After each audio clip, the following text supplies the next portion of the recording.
शैलगढ़ एक समृद्ध और प्राचीन राज्य था जो ऊंचे पहाड़ों की गोद में बसा हुआ था। उस राज्य के चारों ओर घने जंगल थे। बीच से एक चमकती नदी बहती थी और आसमान इतना नीला था कि लगता था मानो किसी ने नीला रंग घोलकर उसे ऊपर फैला दिया हो। उस राज्य की प्रजा सुखी थी, खेत लहलहाते थे और बाजार हमेशा गुलजार रहते थे। इस सब के बावजूद राजमहल में एक उदासी पसरी रहती थी जो किसी को दिखती नहीं थी, पर हर कोई उसे महसूस करता था। राजा शैलेंद्र एक न्यायप्रिय और प्रतापी राजा थे। उनका कद ऊंचा था, माथा चौड़ा था और आंखों में एक गहरी समझदारी रहती थी। वे अपनी प्रजा से बेहद प्रेम करते थे और दरबार में हर छोटे बड़े का काम बराबर की तत्परता से सुनते थे। उनकी रानी आकांक्षा उतनी ही कोमल और धैर्यशील थी जितने राजा शैलेंद्र गंभीर और दृढ़ थे। रानी आकांक्षा का स्वभाव मीठा था। उनकी आवाज में एक ऐसी मिठास थी कि जो भी उनसे एक बार बात कर ले वो उनका हो जाए। पर इन दोनों के जीवन में एक ऐसी कमी थी जो उनके सारे सुख को फीका कर देती थी। कई वर्ष बीत गए थे पर राजमहल में किसी बच्चे की किलकारी नहीं गूंजी थी। राजा शैलेंद्र ने कई मंदिरों में माथा टेका था। रानी आकांक्षा ने व्रत रखे थे, दान दिए थे, साधु संतों के चरण छुए थे, पर ईश्वर की मर्जी थी कि वो घड़ी अभी आई नहीं थी। दरबारी आपस में फुसफुसाते थे, बूढ़ी दासियां मन ही मन चिंता करती थी और राजमहल के गलियारों में एक अजीब सी खामोशी तैरती रहती थी। फिर एक दिन वो शुभ समाचार आया जिसका सबको वर्षों से इंतजार था। रानी आकांक्षा को जब यह पता चला कि अब उनके गर्भ में एक नन्ही जान पल रही है तो उनकी आंखों में खुशी के आंसू आ गए। राजा शैलेंद्र ने जब ये सुना तो उनके चेहरे पर जो मुस्कान आई वो बरसों बाद आई थी। उस दिन पूरे शैलगढ़ में उत्सव मना। महल के द्वार पर दीपक जले, मंदिरों में घंटियां बजी, बाजार में मिठाइयां बंटी और प्रजा ने नाच गाकर अपनी खुशी जाहिर की। पर राजा शैलेंद्र का मन केवल उत्सव में नहीं था। वे एक जिम्मेदार राजा थे और हर काम सोच समझ कर करते थे। उन्होंने तुरंत ही अपने दूतों को राज्य के कोने कोने में भेजा कि वे सबसे बड़े और सबसे जानकार ज्योतिषियों को दरबार में बुला लाएं। राजा चाहते थे कि जन्म से पहले ही ये जान लिया जाए कि आने वाला बच्चा लड़का होगा या लड़की, उसका भाग्य कैसा होगा, कौन से तारे में जन्म लेगा और उसका जीवन किस दिशा में जाएगा। कुछ ही दिनों में दूर दूर से ज्योतिषी शैलगढ़ पहुंचने लगे।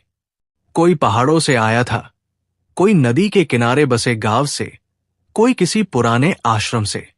सबने मिलकर दरबार में बैठकर आकाश के तारों का, ग्रहों की चाल का और रानी की जन्मपत्री का गहरा अध्ययन किया।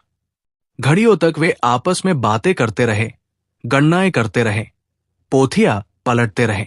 राजा शैलेंद्र और रानी आकांक्षा दोनों ही उत्सुकता और थोड़ी घबराहट के साथ उनका इंतजार करते रहे।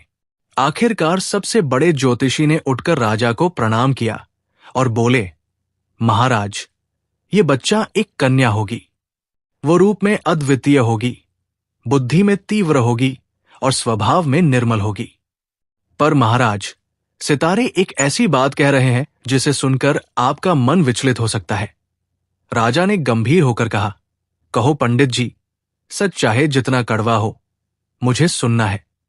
ज्योतिषी ने एक गहरी सांस ली और बोले, महाराज, इस कन्या का भाग्य कहता है कि 20 वर्ष की आयु पूरी होने से पहले ही सूरज देवता इसे प्रेम कर बैठेंगे और इस कन्या की एक पुत्री होगी जो सूरज की बेटी कहलाएगी। दरबार में सन्नाटा छा गया। रानी आकांक्षा का चेहरा पीला पड़ गया। राजा शैलेंद्र की मुट्ठियां भिंच गईं। ये कैसा भाग्य था? सूरज तो आकाश में रहता है, वो धरती पर नहीं आता, वो किसी से विवाह नहीं कर सकता। तो उनकी बेटी का क्या होगा? उसका सम्मान क्या होगा? उसका जीवन कैसे बीतेगा? राजा ने उसी रात रानी से बहुत देर तक बात की। दोनों के मन में एक ही विचार था कि किसी भी तरह इस भविष्यवाणी को झूठा साबित किया जाए। राजा शैलेंद्र का स्वभाव था कि वे हार नहीं मानते थे। जब युद्ध में शत्रु सामने होता था तो वे तलवार उठाते थे, जब अकाल पड़ता था तो वे खजाना खोल देते थे, और अब जब भाग्य सामने था तो उन्होंने ठान लिया कि वे इससे भी लड़ेंगे। रानी आकांक्षा रोती रहीं और राजा सोचते रहे। आधी रात बीतने पर राजा के मन में एक विचार आया। अगर उनकी बेटी सूरज को देख ही न सके और सूरज उनकी बेटी को देख ही न सके तो भविष्यवाणी कैसे सच होगी। और उसी रात राजा शैलेंद्र ने अपने मन में एक ऐसा निर्णय ले लिया जो आने वाले वर्षों की पूरी कहानी लिख देने वाला था। रानी आकांक्षा ने उनका हाथ थामा और बोली, महाराज, भाग्य से लड़ने की कोशिश करेंगे तो क्या हम जीत पाएंगे? राजा ने उनकी आंखों में देखा और बोले, पता नहीं रानी, पर कोशिश तो करनी ही होगी। अपनी बेटी के लिए हर कोशिश करनी होगी। और उस रात शैलगढ़ के राजमहल में खुशी का वो दीपक जो शाम को जला था, वो एक अजीब सी चिंता की परछाई में डूब गया। राजा शैलेंद्र ने उस रात जो निर्णय लिया था, वो सुबह होते होते एक पक्के इरादे में बदल चुका था। उन्होंने भोर होते ही अपने सबसे विश्वासपात्र मंत्री को बुलाया और उसे एकांत में बैठाकर अपनी पूरी योजना बताई।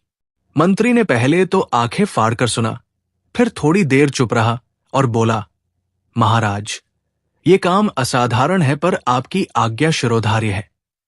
राजा ने कहा, मुझे एक ऐसी मीनार चाहिए जो इतनी ऊंची हो कि सूरज की रोशनी उसकी तली तक न पहुंच सके।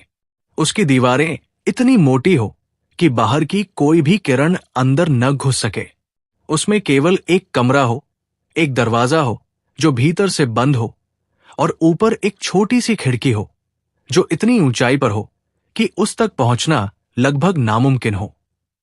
मंत्री ने सब लिख लिया और उसी दिन से काम शुरू हो गया।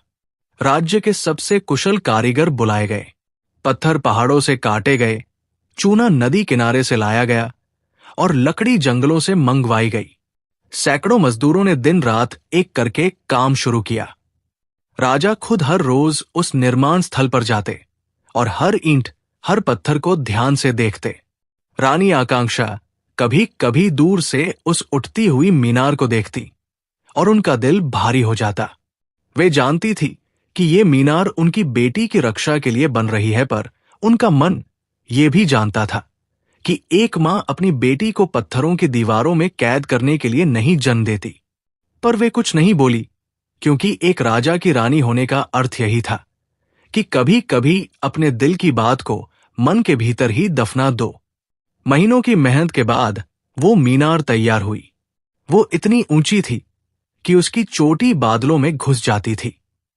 उसकी दीवारें इतनी मोटी थी कि अंदर से बाहर की कोई भी आवाज नहीं आती थी। उसका दरवाजा लोहे का था और उस पर 3 अलग अलग ताले लगे थे, जिनकी चाबियां केवल राजा शैलेंद्र के पास थी। मीनार के अंदर एक विशाल कमरा था जिसमें सब सुविधाएं थी।